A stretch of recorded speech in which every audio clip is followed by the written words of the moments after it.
Sarah, this is your mother. You have hurt me more than I could have ever imagined.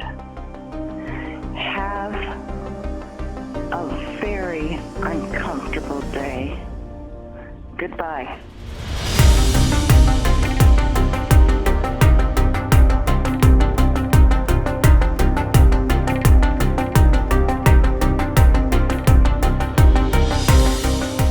Welcome to Disaffected. I'm Joshua Slocum, coming to you from dystopian Burlington, Vermont, and this is the show where we talk about politics, culture, and relationships through a psychological lens.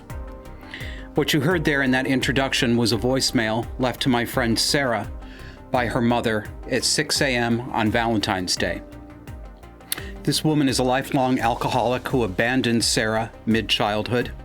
Thank God her father and her wonderful stepmother did not. Mom lives in drunken squalor with her new husband in a house right out of the TV show Hoarders. Despite all of that, Sarah has tried to be a forgiving Christian, occasionally visiting her mother and trying to help clean the house up in the past few years, and her efforts have only been thrown back in her face.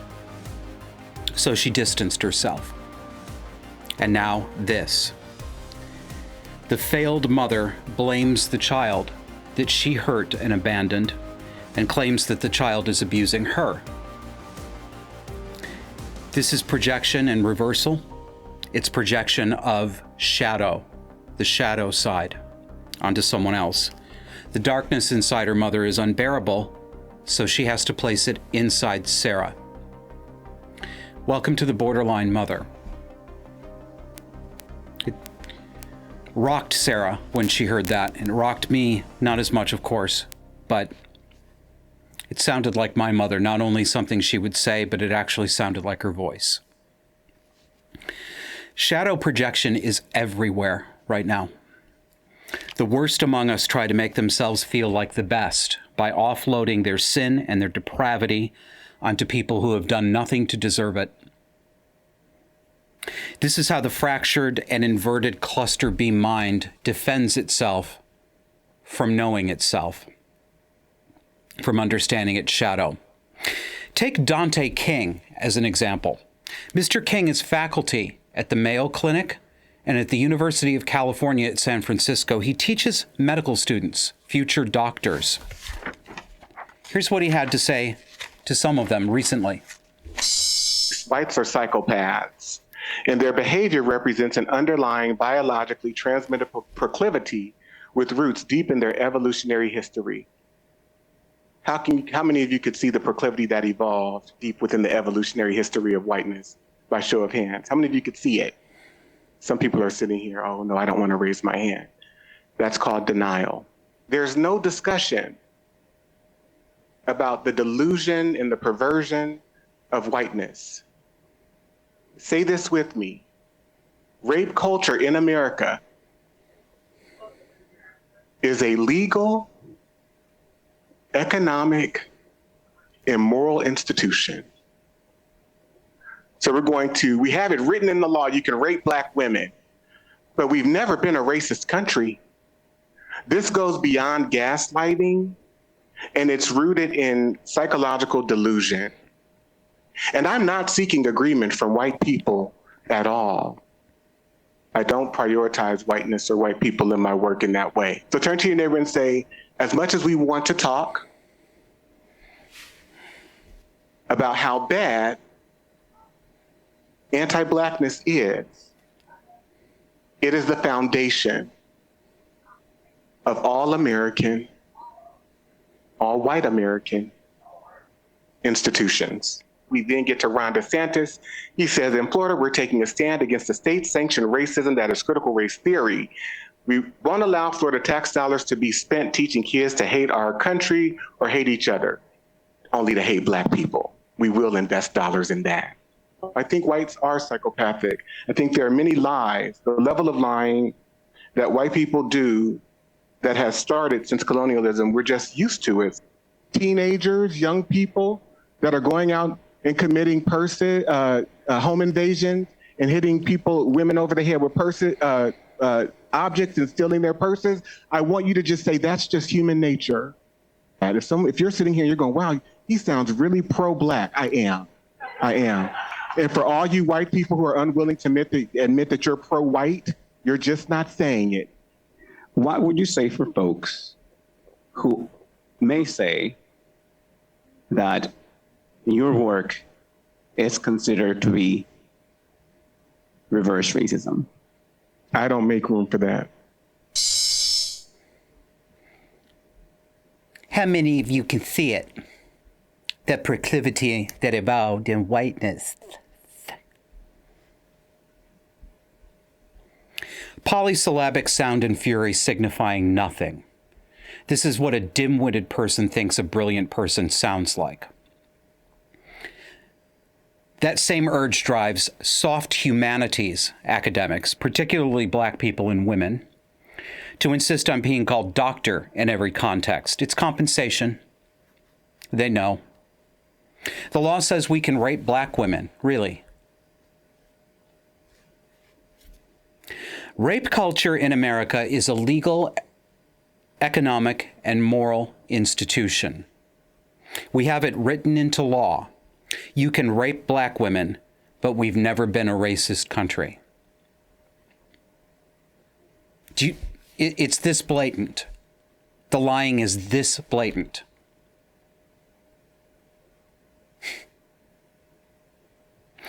And he says, if you're sitting here saying that I sound really pro-Black, I am. And for all of you white people unwilling to admit you're pro-white, you're just not saying it. This is the perfect illustration of shadow projection. It's a complete reversal of the truth.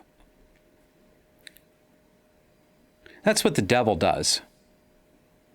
And he's got the great deceiver in him. Yeah, I spoke to a coaching client in my coaching consulting practice the other day who said what scared him the most today was not the psychopaths, the narcissists, but all the people around them and around us who act like they can't see it. The people who go along with it. Not a person in that room with Dante King during that lecture uttered a peep of protest. How many people, how many white people were sitting there taking their BDSM master's lash and saying, "Thank you, sir. May I have another?" Plenty of people who should know better, who do know better, are flattering this serpent. Naturally, he has a website, and it includes this section. What people are saying. What are people saying? Here's a people saying something. Dante is an amazing historian, teacher, and educator. His work is transformational and provides learners with historical and emotional context to gain a deeper and raw understanding of the impact of slavery and the evolution of anti-Blackness in America. Dr. Amy Siegmiller-Renner, Mayo Clinic.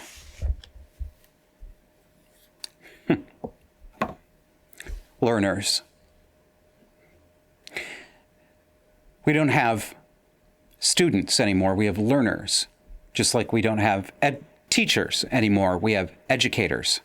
And we don't have lessons. We have learnings. Rapid changes of terminology are a signifier of a narcissistic project, a project to obscure. What people like Dante King are doing to students, to medical students in this case, is intellectual germline infection. This is the psychological equivalent of radiological damage to our DNA. It's not a one-off. They're infecting every future generation with this depravity and making sure that it's passed down. Do you want these doctors treating you? Do you want them treating your children?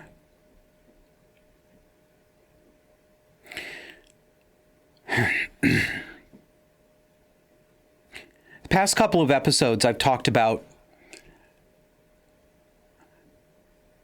how the theme of the episode is total disconnection from reality. And of course, some of you in the audience have rightly said, isn't that every episode? Yep, it is.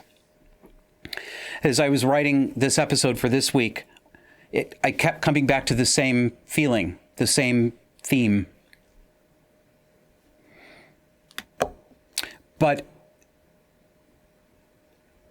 what we're doing is chronicling the downfall of this culture.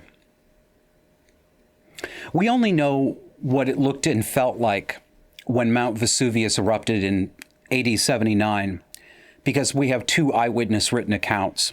The most famous comes from Pliny the Younger. He chronicled the devastation.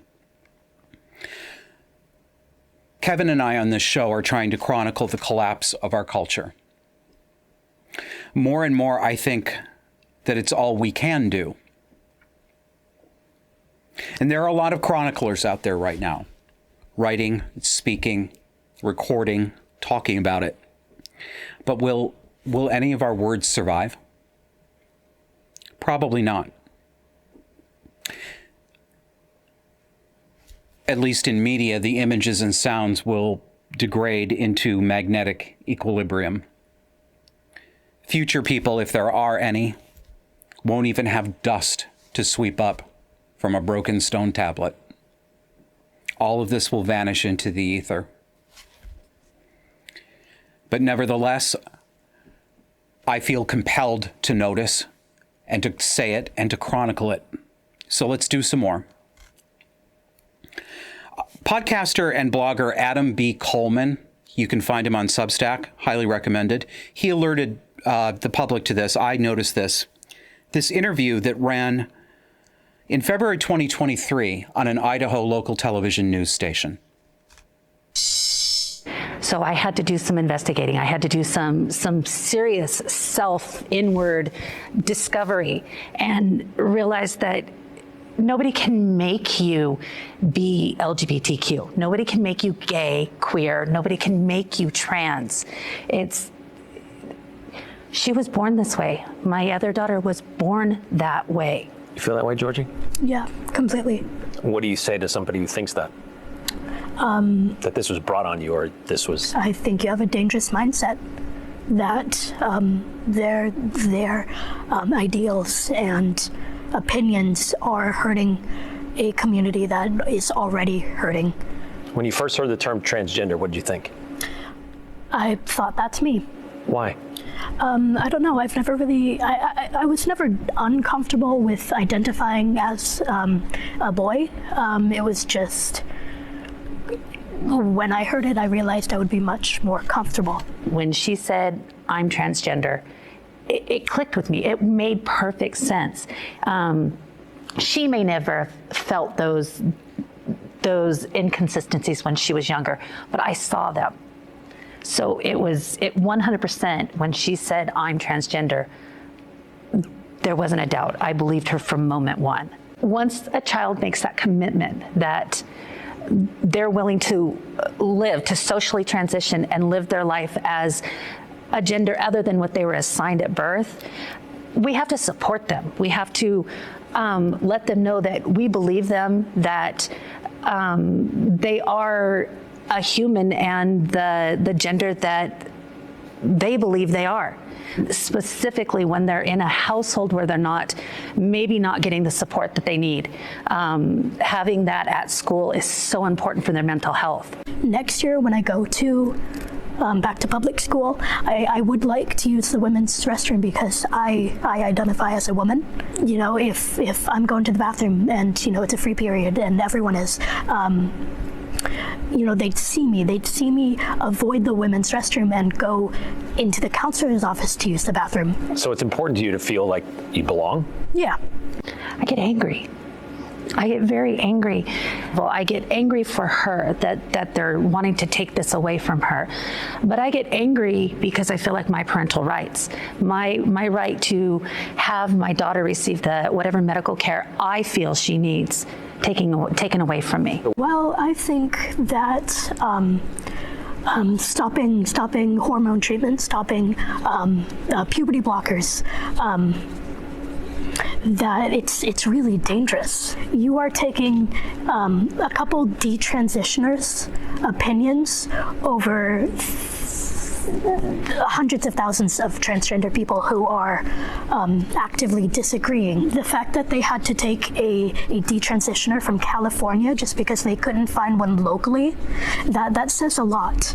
Taking their word on it instead of a marginalized group who just want to exist. It's dangerous. It's harmful. That was shadow projection from Mommy. Listen to how she defends her own actions, her wicked actions, by saying Georgie was born this way, that her other daughter was born this way. Oh, really? So she's doing this to her two sons. What are the odds? It must be genetic, right?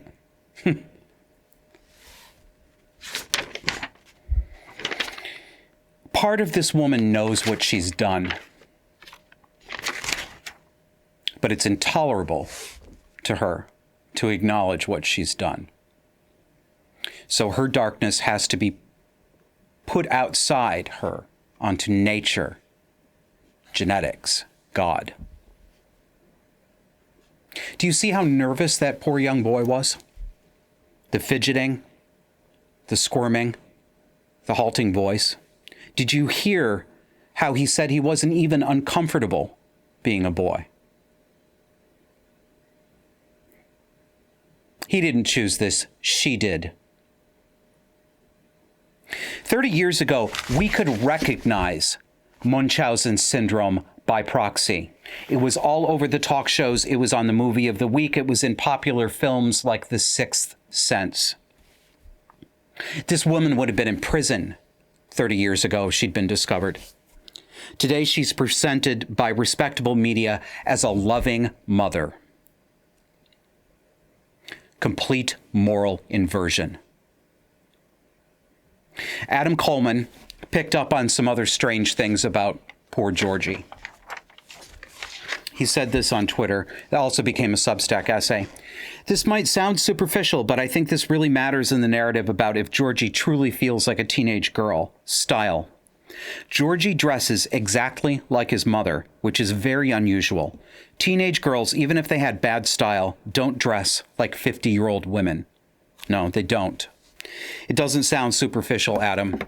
It's a deep tell. You noticed a deep truth. Did you hear Georgie's voice and vocabulary? Did you hear how much he sounded like his mother, not just in the words that he used, but in his actual vocal quality, his affect? This is more than family resemblance. It's cluster B enmeshment. I recognize it because it reminds me of a young me and how I sounded like my mother, how I talked like my mother.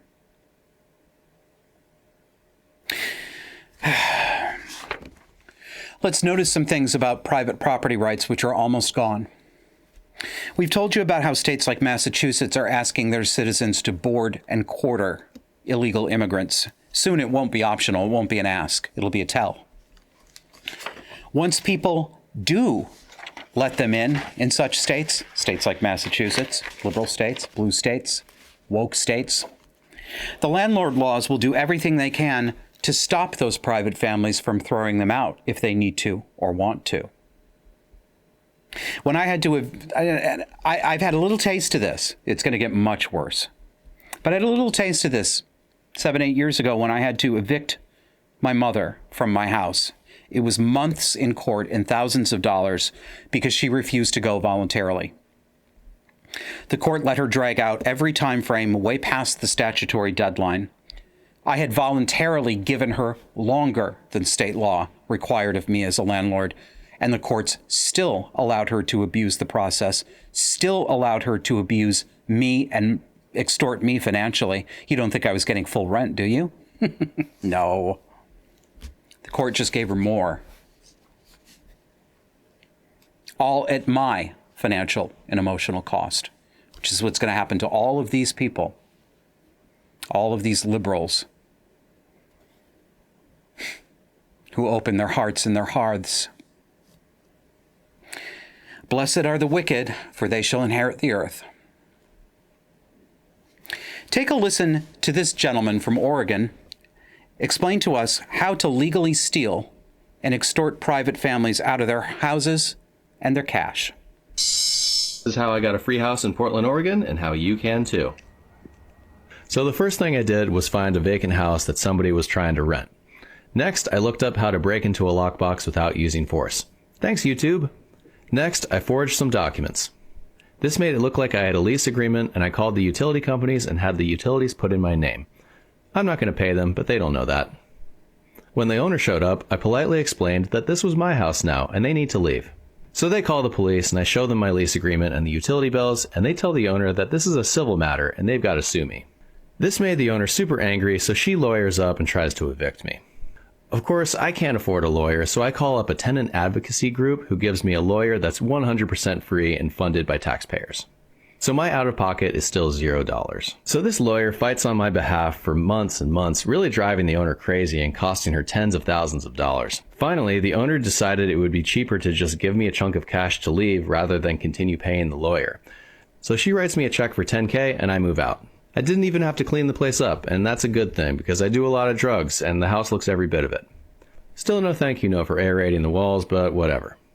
So I just got 9 months of free rent in a house that otherwise would have cost me $3,000 a month, plus a nice cash for keys check. And I wasn't even charged with anything. I always thought that stealing was wrong, but it turns out if you steal a house, it's not even against the law here. So this couldn't have worked out any better. Thanks, Portland. Now, my guess, and I can only guess, is that this guy isn't actually a squatter, but that he's doing a character to illustrate how real squatters can and do use the law in places like Portland, Oregon. But you know what? I'm not sure. It's no good saying, oh, that's an obvious parody, that's an obvious put on, because nothing is obviously parody anymore. Think about it. Think how many times you haven't known.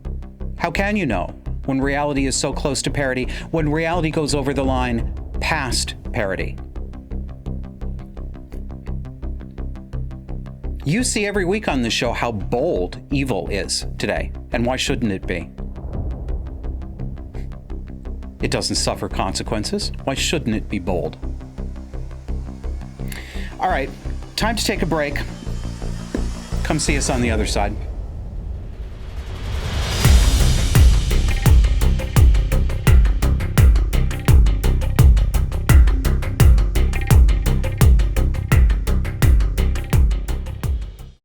Can't get enough of our love, baby? That's because you're not subscribed. Move that thumb over to the great big old subscribe button on your podcast app so you never miss an episode. We put out audio-only exclusive content that you won't get on any other video platform, so make sure you subscribe today. Looking for a non-woke place to put your money where your mouth is? Put it where my mouth is. Disaffected supporters get access to our private Discord chat server, backstage episode recording sessions, surprise guests, and more, and all it takes is $10 a month. You've got two options.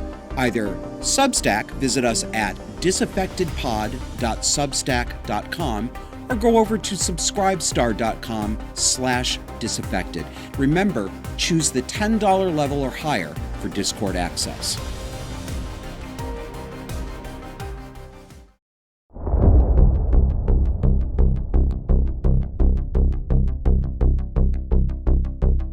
Did you catch the Super Bowl this week? I didn't.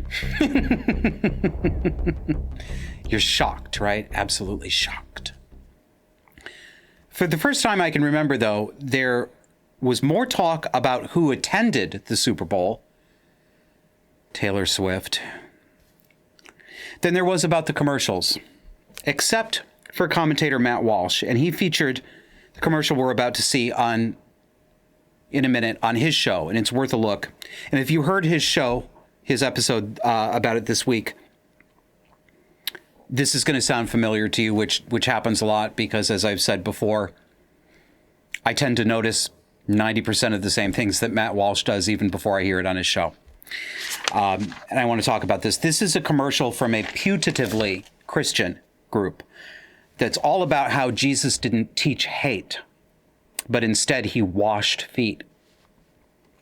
And it's about how Jesus gets us, all of us. The link goes to hegetsus.com/loveyourneighbor. Now, this is not a genuine religious message. It's not a Christian message. It's Marxist propaganda. Remember, there is no safe place from woke. There's nowhere to run. You can't escape. It's already everywhere. We're going to play this commercial through, and then we're going to go back through it frame by frame, and I'm going to talk about it.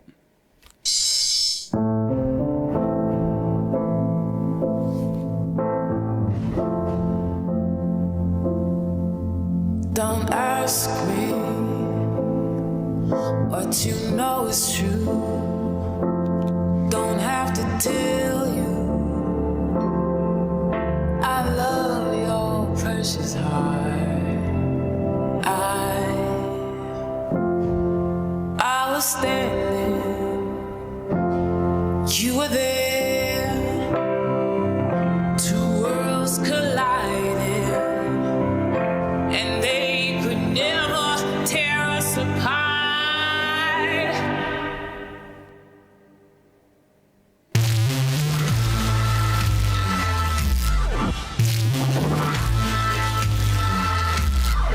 We can live for 1,000 years. One of the first offensive things about this is the corruption and degradation of that In Excess song. Kevin and I were talking about this. It really pisses us off. It's probably a music licensing company that owns their catalog. We'd like to think that In Excess itself, the band, yes, I realize Michael Hutchence, the lead singer, has been dead for a long time, wouldn't have agreed to this, but really, which pop icon, which stars of the past 40 years would say no to this? Down with the system, man, right? All right. Can we do that? Can we go frame by frame? Thanks, Kevin. So what's so noticeable about this, and the reason I keep looking down is because I have a monitor here and I need to see exactly what I'm narrating to you. Look who's doing the feet washing and look who's getting their feet washed. Now, this first one is a domestic scene in a family home. Actually looks like a home in the mid-20th century. Nothing too offensive about this. The son washing dad's feet. Okay, fine. Next one, please. Yeah, here we go. The cop is washing the feet of the black man in an alley. Because he owes it to black people, doesn't he? For all the terrible things that cops do to young urban scholars. Next one, please. Here we go. Regular popular girl in a cheerleader-esque outfit washes the feet of freak girl with fuchsia hair. You picking up on a theme yet?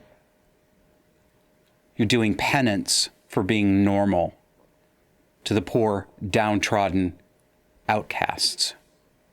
Next one. Cowboy washes the feet of the Indian. Next one. So what we have here is an abortion clinic, family planning clinic. It's an abortion clinic. And we have some nasty, blonde, white people on the right who are protesting. But one of them breaks away. One gracious, middle-aged, blonde, middle-class, suburban mom washes the feet of the poor girl getting the abortion, the tattooed girl. It only goes in one direction. Next one, please. And here we've got a woman living in squalor, an alcoholic, having her feet washed by a woman who's dressed and coated as healthy and not in the throes of addiction. Oh, I know. On the surface, it seems like let's care for, let's give a blessing to the downtrodden. 30 or 40 years ago, I wouldn't have criticized it. Not today. Because today, everybody who is downtrodden, you notice it in the words. It's not that they did anything. It's not that they were irresponsible. It's not that they are responsible for bringing themselves out of addiction, with the help of other people, of course. It's that they were trodden upon. They are the victims, never the agents. And it's on all of us, taking care of our own business, holding our own lives together, trying to hold our families together, trying to pay our bills. It's our job to keep giving and giving and giving while these people drink themselves to death, crack themselves to death, meth themselves to death, fentanyl themselves to death, and then turn around and open fire on the rest of us. Next one, please. Not quite sure how to read this, but I suspect it's the construction worker washing the feet of either a climate protester, or maybe she's supposed to be a migrant. But it's certainly a man washing a woman's feet. We don't see it happen the other. I don't think we see it happen the other way. I don't think any women wash men's feet in this. Next one. Again. God, this is so disgusting. I read this as a Greyhound bus full of either homeless people, I think they're border jumpers, or undocumented migrants. And there stands our lady, the stand-in for Mary, holding her baby, having her feet washed by a privileged, pink-sweatered, page boy blonde, middle-class suburban mom, because we owe it to them, don't we? Do you know how many illegals are streaming over the border and spreading out across the country? There's been more than 6 million since the Biden administration took over. Do you have any idea how many people that is? It's not stopping. But we can't say there's an agenda to replace American citizens. We can't say that. That's crazy. It's a conspiracy. It makes us racist. It makes us xenophobic. Next one, please. Suburban lady washing the feet of the, I think we're supposed to read this as the Muslim woman in the suburban neighborhood. All the people that we white people have made their lives living hell, somehow, by living in Pleasantville, Indiana, and going to the grocery store and paying our bills on time. Somehow, we owe them. Charity my ass. This is extortion. Next one.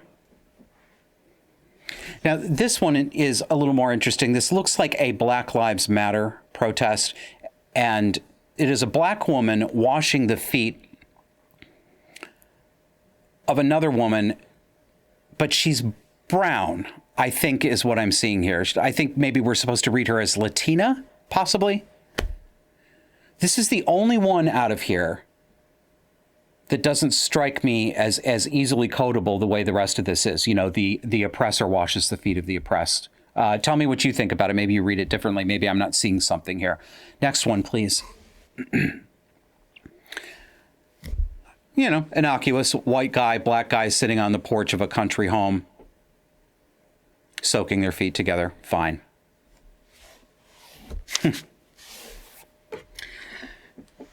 That, you know, I don't have skin in this game, so to speak, because I'm not a Christian. That might change, might not. I'm certainly more on the side of the Christians than I am aligned with the secular, atheist liberals these days. I trust them more. I find, and I'm not talking about the fundamentalists, I'm not talking about the abusive fundamentalists, I know they're there, but they're not the great big powerful boogeyman that we've been told they are. They were at one point, they're not now. They've been vanquished. Christianity itself is being vanquished. This is a part of the vanquishment.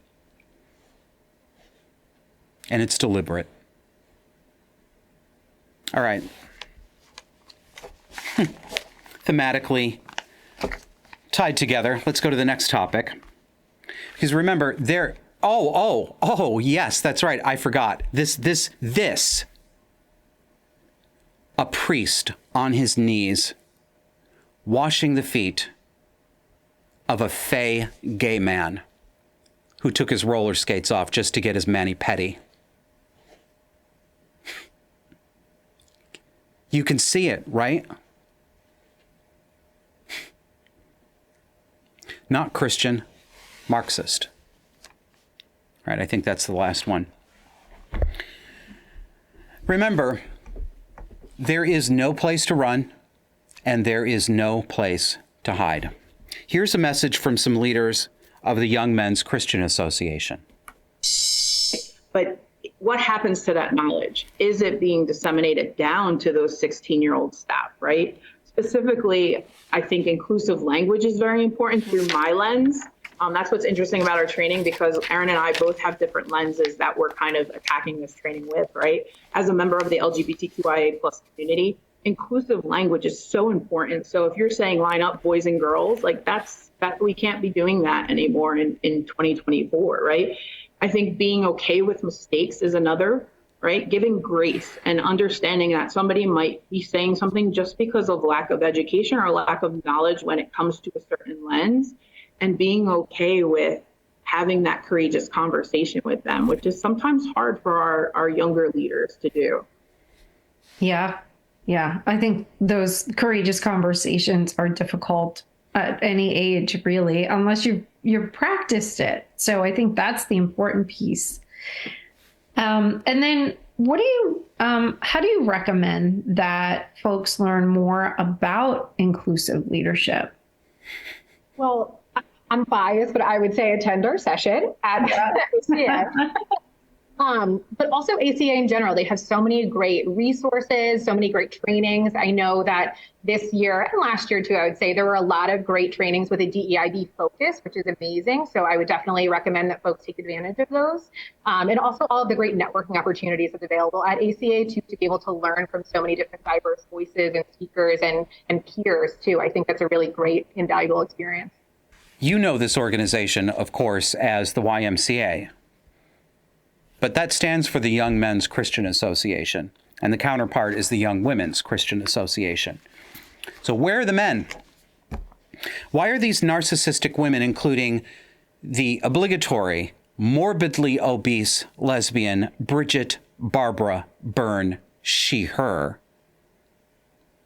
Why are they making decisions about the YMCA?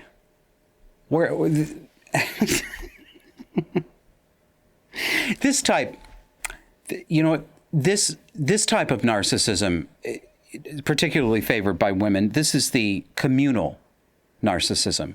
This is Lady Bountiful, the mother, the devouring mother. Look how good and mommy-like they are. We can't call them boys and girls anymore. We can't be doing that in 2024.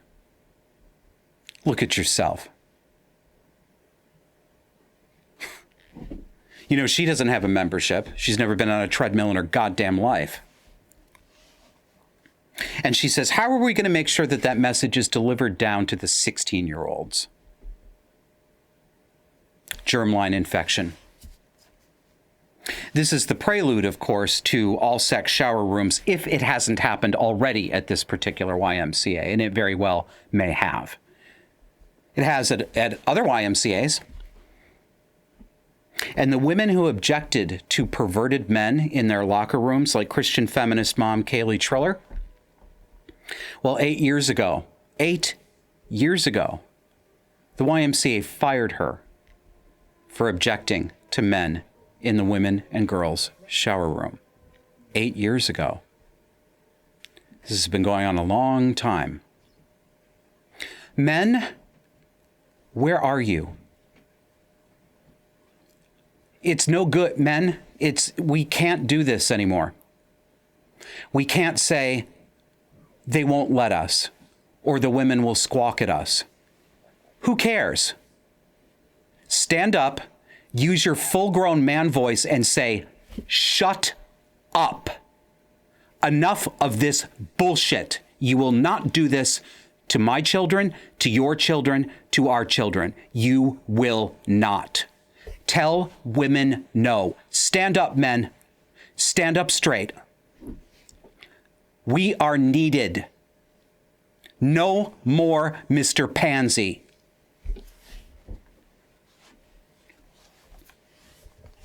There's no place to hide in the heartland either.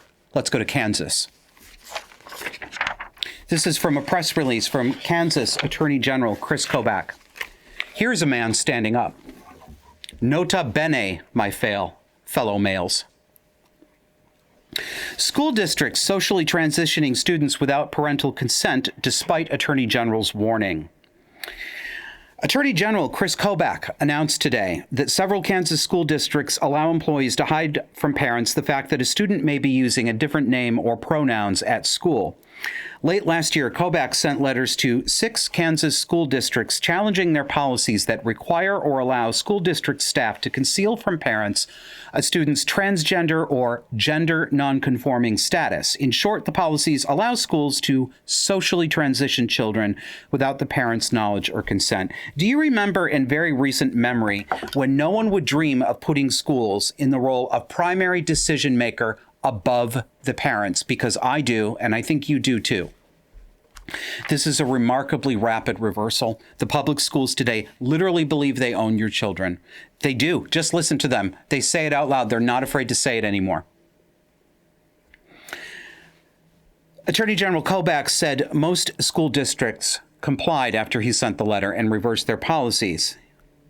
He gives them the out, though, the excuse by saying that outside activist groups pressured them and the school board just didn't know. Yes, they did. Yes, they did. If they were pressured, they took the training and they read the materials and they signed off on it. There's no excuse. They're not naives. They're collaborators. Capos. But a few school districts have remained defiant. Quote, the 4 remaining school districts, however, dug in their heels and essentially asserted that school administrators know better than parents. Those remaining schools were Kansas City, Olathe, Shawnee Mission, and Topeka. Next quote. Some schools denied that their policies cut parents out of the picture, but the Attorney General's letters quote the offending language directly from those schools' policies. Olathe requested a meeting to discuss the issue with the AG's office, but despite repeated attempts by the Attorney General's staff, no such meeting has been scheduled. You ready to bring back public hanging? Squeamish? Didn't like that? What do you think this is going to come down to when the pot boils over? Do you think that some of this is not going to end in violent self-defense? Do you think we're going to talk it out? How's that been going for us? Talking it out. There hasn't been any fucking talking it out. People won't even raise their voices. Some are, sure, we see them. We've shown some here on the show. But it's not enough. It's not nearly enough. Sooner or later, people, normal people, are going to go postal. It's human nature. When society's structures fall apart, when the police will not protect innocent citizens, when the teachers that we trust, stupidly, to educate our students instead pervert and brainwash their minds, when these things fall apart, people are eventually going to push back. I'm not endorsing it. I'm describing reality. That's reality. But then I ask myself, will they? Will they actually do it? Or have we all already been boiled slowly enough that we can watch our skin fall off with third-degree burns in that pot and say, this feels great. All right, time for another break. We'd like to ask for your support, and this is a really good time to do it for two reasons. Number one, we've lowered the price on a subscription to our Substack, which is also connected to this show. It's gone from $10 to $7. People have told us that price was a barrier for them. Times are tough for everyone right now. We don't want to lose you. We'd like to have as many people supporting this work and talking with us as possible. So go to disaffectedpod.substack.com and you can help us keep making this show and producing the writing that comes out there. And I also want to announce, coming up this week for paid subscribers to Disaffected, we are going to be having a hangout on our Discord, which is a chat server. It's going to be open to supporters. It's going to happen this Thursday, February 22nd at 7 p.m. Eastern United States time. That's Thursday, February 22nd at 7 p.m. U.S. Eastern time. How will you know how to get there? If you subscribe to our Disaffected, to our Substack, you will get an automated email that gives you a link to join the Discord, and you'll see us in there. We're going to have a room. We're all going to be able to see each other on video or by voice. And I will also be posting on Substack and on Subscribestar. Thank you, Subscribestar supporters. I will be posting a reminder. It'll be behind a paywall, so if you are a subscriber, you'll get the code in there. Come back and we'll finish out the show.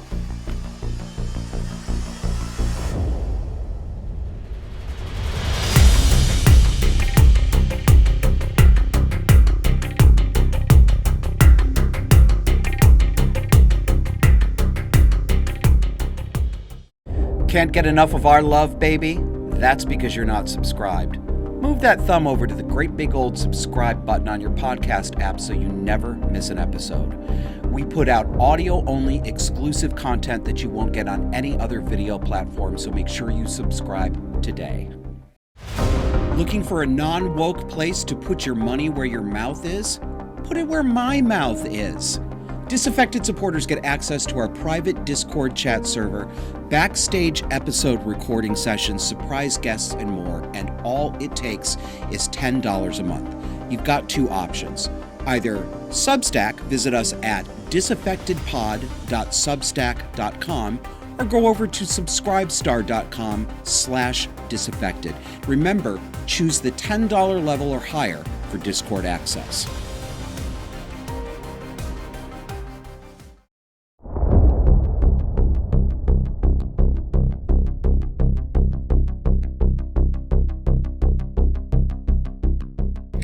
Welcome back. Do you need somebody to talk to? Come talk to me. I offer 1-hour coaching and consulting sessions at joshuaslocum.net. And people come to me for a lot of things. I specialize, of course, in abuse dynamics, cluster B personality disorder dynamics that affect families, that affect work, that affect social situations. But I'm finding a lot of people lately, a lot of my clients, who are you, audience members, some of you I know even before you came to me, but of course the majority of you, it's the first time I get to meet you, and it's really nice. I like being able to actually see you and talk to you one-on-one. A lot of you are coming to me just to talk to somebody who sees it and says it. I had a client this week who said, I can't even talk about what's going on to me at work in this woke hellscape that I live in. I can't even talk about it with my therapist because she shuts me down, or she communicates in body language or tone of voice that she doesn't want to hear it. You can talk to me. And if you are a paid supporter of Disaffected, you get a $30 discount. So check it out at joshuaslocum.net. During the past 4 years, Western governments locked us into our homes over a virus that killed only the old and the very sick. They shut down our businesses, putting multi-family, multi-generation businesses and families out of work permanently. The Centers for Disease Control, the Centers for fucking Disease Control, nationalized the U.S. rental market and interfered in the landlord-tenant contract relationship by barring landlords from evicting anyone for non-payment of rent or any other reason. On what? Public health grounds. You know the Third Reich justified what it did on grounds of public health, right? The military discharged soldiers for refusing to take a dangerous injection that they called a vaccine. And we see what that vaccine is doing to people now.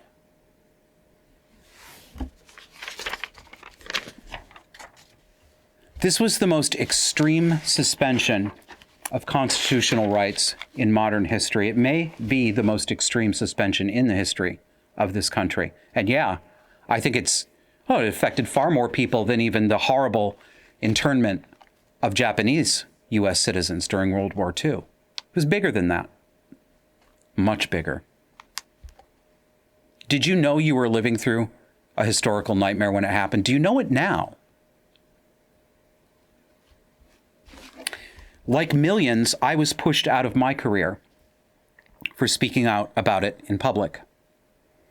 But there are many people who lost far more than I did. And we still haven't had truth and reconciliation. The government raped us, and we're sitting here like it never happened. It did happen. Twitter user 9mm SMG is another chronicler, another noticer. And I think we should have to hear what he has to say and what happened to him and his family. My mother died from COVID while never having COVID. At the beginning of the pandemic, she found a tiny lump the size of a dime on the back of her knee.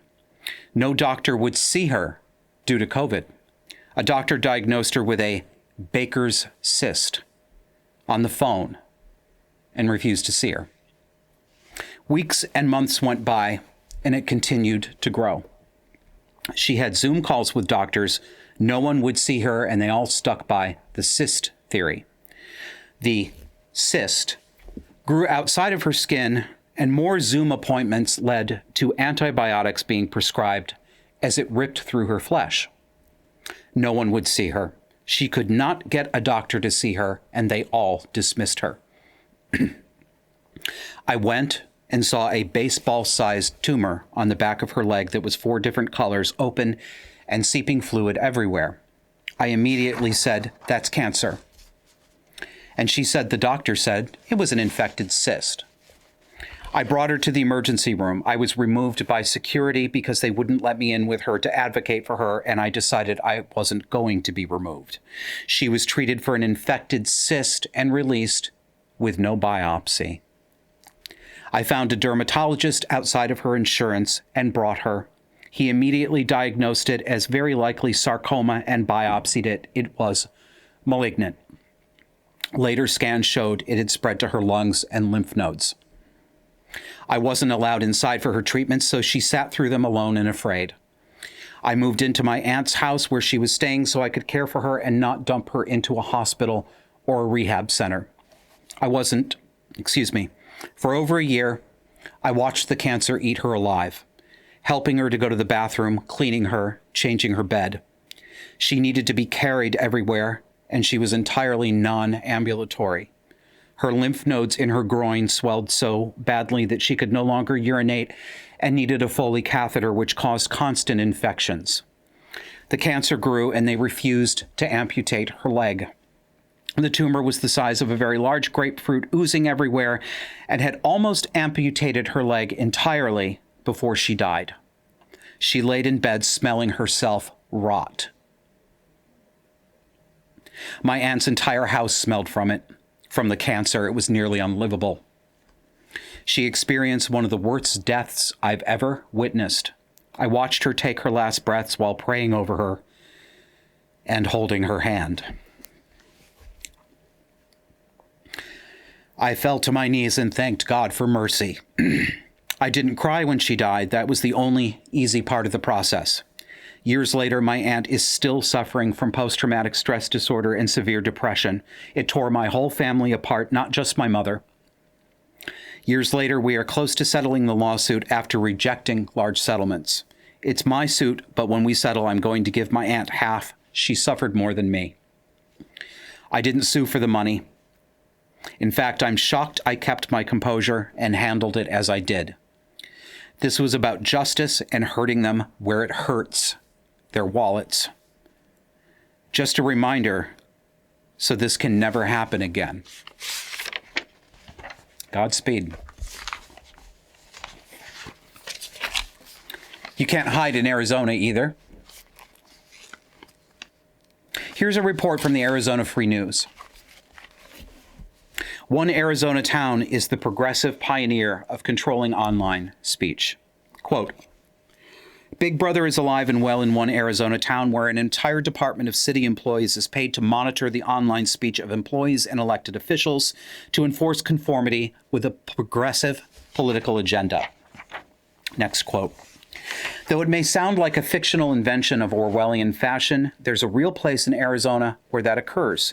It's an arrangement unlike any other in the state and by all indicators, the first of its kind in the nation. It's the Office of Digital Government in the town of Gilbert. Now, this office snoops on about a dozen town employees. They monitor what's posted on social media in the town's name, so far so good, official accounts. But that's not all they monitor. They spy on their employees' personal social media as well to make sure that it complies with LGBTQIA plus 2S, BLM, and other Marxist ideologies. It reminds me of what one of my former supervisors said in the career that I lost. In a meeting about what to do about Joshua Slocum before I was pushed out. Somebody on that board was sympathetic to me. That's why I know what happened. They discussed my infraction of appearing on Fox News on my own time to discuss female narcissism. I believe the quote from one of my supervisors was, I was disturbed that he appeared on Fox News. They weren't disturbed when I appeared in every major media, NPR, CBS News, New York Times, live, morning shows, afternoon shows, evening news. They weren't disturbed by any of that when I appeared as part of my job to promote their cause. And apparently, they thought that meant that they owned me. I corrected them. So what's eating Gilbert, Arizona? Quote, one former employee that we spoke with on the condition of anonymity said they left their job in part due to the Office of Digital Government's control over the other departments. Quote, when I worked there, they were pushing the chiefs of police and fire to be more liberal. Then there's those emails about how excited they were about getting the chief to kneel to Black Lives Matter, said the employee. How liberal? They told law enforcement and firefighters they were not allowed to show public support for their own colleagues, fellow police officers and firefighters, because those colleagues were in law enforcement. Next quote. Other issues have sparked more immediate attention from Gilbert leadership. Public records revealed that departmental leadership would entertain the Office of Digital Government's complaints about certain employees' online speech to which they objected, such as a show of support for first responders, emergency medical responders. Next quote. In an August 2020 email obtained through public records, Birchman, that's the director of the Office of Digital Government, notified Gilbert Fire Department leadership that one of their fire trucks drove by and turned on sirens to support the Back the Blue protesters. The implication was that the fire department leadership would instruct its employees to not engage in similar behavior in the future, as they have regarding the displays of thin blue line flags symbolizing support for police. Gilbert Fire and Police leadership instructed personnel to not fly those flags due to the controversial message related to George Floyd's death and the BLM riots. And again, this is from Arizona Free News. Residents of this town are complaining that criminal gangs who beat up their teenage kids are going uninvestigated. Why? Because the perpetrators are black and brown. I believe them. We see it every day. Remember last week's show? How the Vancouver Transit Police would not describe a rape suspect as a man, even in a press release pleading for the public's help to identify the rape suspect because he was wearing women's clothes in the video they saw and they weren't sure about his gender identity. We're told constantly that trans people, usually trans women, are facing a genocide. They're being murdered left and right just for being themselves, we're told. It isn't true. Of the couple of dozen recorded murders of so-called trans women every year, which is a vanishingly small statistic, almost all of them are murdered because these men are working as prostitutes or they're being killed by their gangbanger boyfriends. It's the truth. Oh, I'm sorry. Sex workers. So, of course, we are to believe that trans people never harm anyone. They are only the harmed. They're all gentle as lambs. Well, Twitter user Benny Johnson says this. The Colorado Springs shooter identified as non-binary. The Denver shooter identified as trans. The Aberdeen shooter identified as trans. The Nashville shooter identified as trans. One thing is very clear. The modern trans movement is radicalizing activists into terrorists. The media has to contextualize this for us, of course, to downplay it. I'll give you one screenshot of the first page of Google search results for trans mass shooters. See it there? Reuters, majority of U.S. mass shooters are cis men, not transgender. Associated Press, fact focus, no incredible rise in transgender shooters. It's not the majority. There's no incredible rise. We have a fact focus, they tell us. Reuters assures us that those cis men, pig fuckers that they are responsible for most of them anyway. That's not the point. The point is that trans activists and most trans people themselves are severely mentally ill. That doesn't mean all of them are violent. I'm not making that claim. It does mean that violence is much more common because they're sick in the head. They're traumatized at the very least. And the majority of them are personality disordered. And they are living in a society that tells them that every time they don't get exactly what they want, down to the tone of voice with which people speak their pronouns, that an actual harm is being done to them. It should not be any mystery that people in this frame of mind interpret that and then go on to the next step and say, well, then it's self-defense. It happened recently in prosperity gospel preacher Joel Osteen's church outside of Houston, his megachurch. This is from Forbes. What we know about the Lakewood church shooter. Houston police have identified the person who shot two people at Lakewood Church Sunday as Genesee Yvonne Moreno, a 36-year-old with a criminal record and a history of mental health issues. Now, this woman brought a 7-year-old child, her son, to the church. Then she started shooting in the hallway.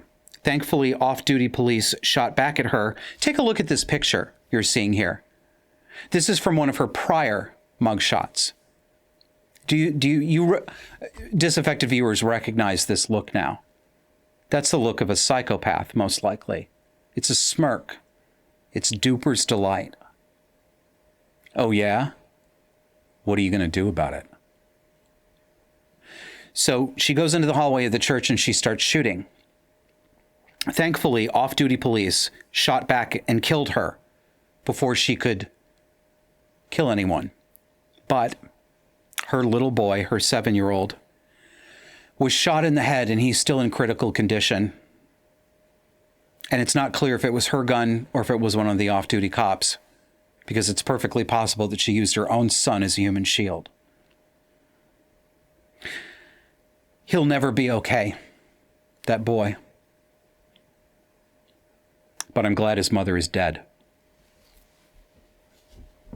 Genesee Moreno, of course, has a documented history of mental health problems. She also has a history of telling people that she is a man named Jeffrey Escalante.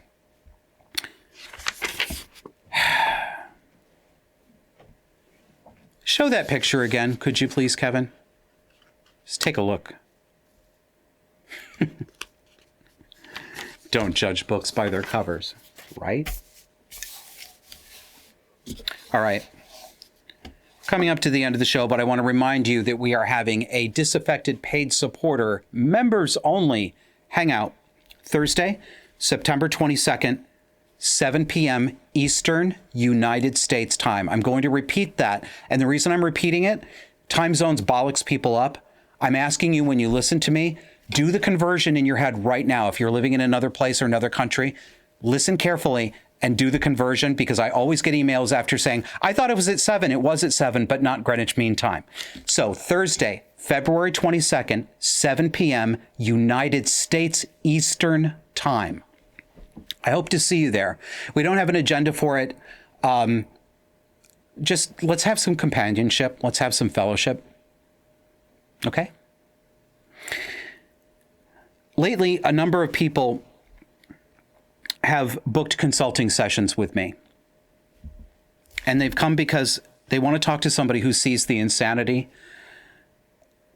2 of them this week said that they couldn't talk to people close to them about this because they were being treated as if they were crazy, about woke, about transing children, about the invasion of millions of illegals.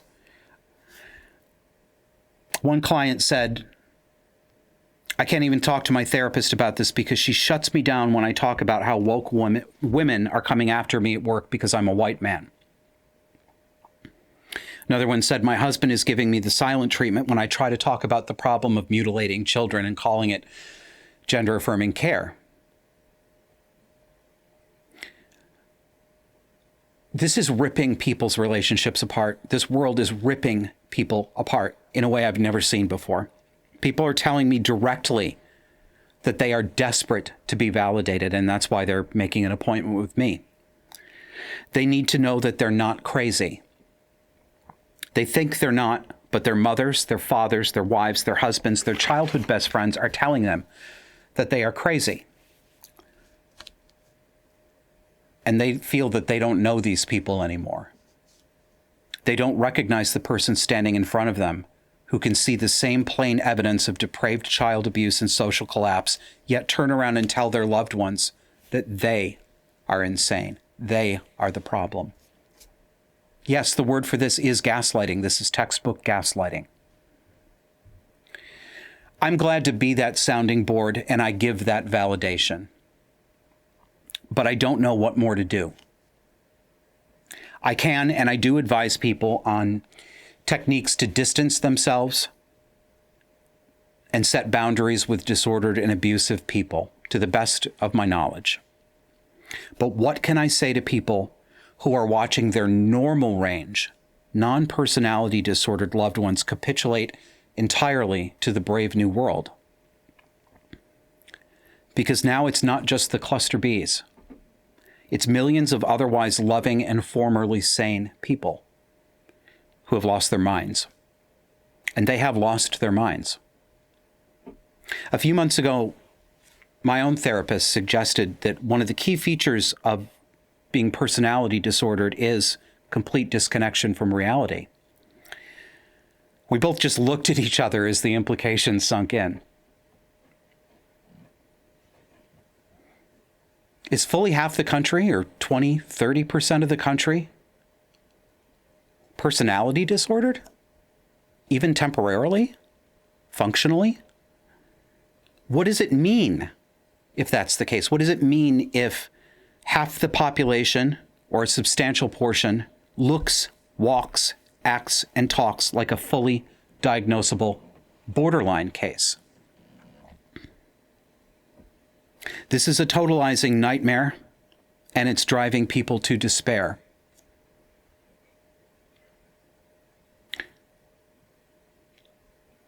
I've been apologizing to my clients for being unable to give them as much hope or direction as I would like to when they come to me with this particular kind of problem, because I don't have any solutions for this. All I know to do is to see the truth and say the truth back to them. I've told my grocery store stories. There's nothing funny about this one. I went shopping yesterday in Montpelier, and I went through the checkout. The demoralization is everywhere. I'm demoralized, but so is everybody around me. I can see it in their eyes. Their souls are dying. I don't know how else to say it. You can see it in their eyes. There's something dead there. I walk up and there's a 19-year-old young man at the cash register. Really long hair, really frizzy, poofy hair that clearly hasn't been washed in weeks. It looks like it's never had a brush through it. I mean, he can't even bring himself to do basic hygiene and grooming. And of course, this is totally new normal. You don't get sent home for that because there's not enough people to work anyway. And he's got a neck gaiter all the way up to his eyes, black, fully black. And he's hunched over. He's 19 years old and he is terrified and he's given up. It's making me sick in my soul to leave the house.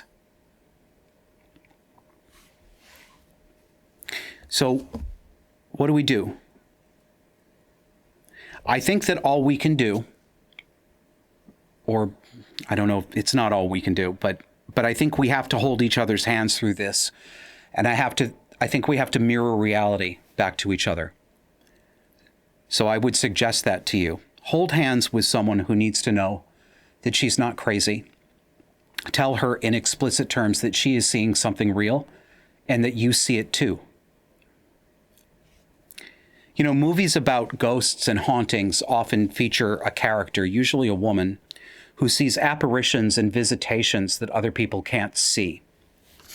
Sometimes the ghost does something that other people can see, though, like throwing a glass down an empty hallway in front of her husband or in front of her friend. But you know how it goes in these movies. Even if her husband sees that glass levitate, he won't admit it.